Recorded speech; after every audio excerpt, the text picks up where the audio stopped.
So look, they got all the little wrappers down there, and he chooses which one's kind of the best because he didn't like that last one. Cool. Wait till you taste it and how fresh it is. Yeah.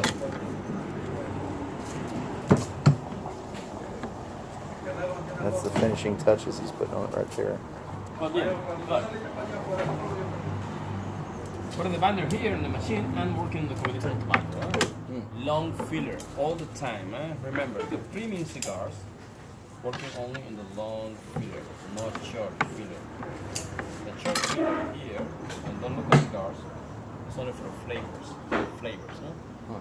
The rest, with the scents here, natural oil, vanilla, chocolate, cinnamon, cherry, amaretto, grape. Yeah. I'm working the flavor. It's a little cigar for ladies, okay?